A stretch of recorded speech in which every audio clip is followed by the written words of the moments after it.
Yau ne cikan shekaru 5 da mutuwan fitaccen jami'in barkwancin nan, Rabilu Musa, wadda aka fi sani da Dan Ibro.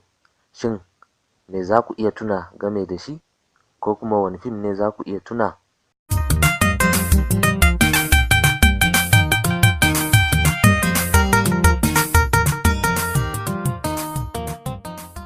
A farkon makon nan ne Rabilu Musa Dan Ibro ya cika shekaru 5 da rasuwa.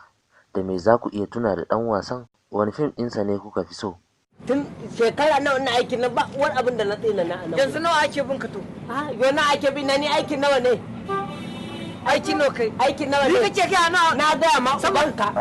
Na gaya ubanka in kana da wani abu da za ka yi kai na bar aikin. Ni kamara? Na mari banza. Ni kamara dai. Dan nawa? Kai tsara wallahi kai ni fa nan na fa zo nan wuya. Dauda. Ka ƙara mata sunana. Ka ƙara mata sunana. Yanzu dai Dauda. Wa Allah kana Dauda. Rabilu Musa, wadda aka fi sani da Dan Ibro, fitaccen jarumi ne a masana'antar kannywood. An haife shi a ran 12 ga watan 12 shekarar 1971.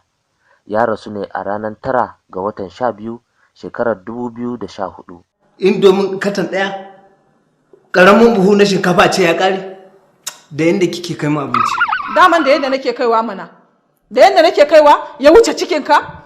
Abinci mutum nawa kake ci a cikin gidan nan? Ni ai ta yaka nake yi. Gaskiya ne gashi ma na ninka ki biyu.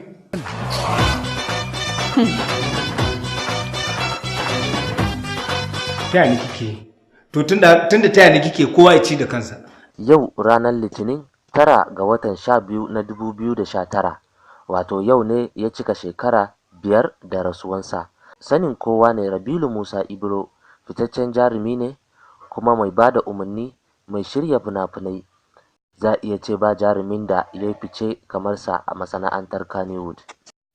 Ku danna subscribe domin samun labarin kannywood da dumi-duminsu.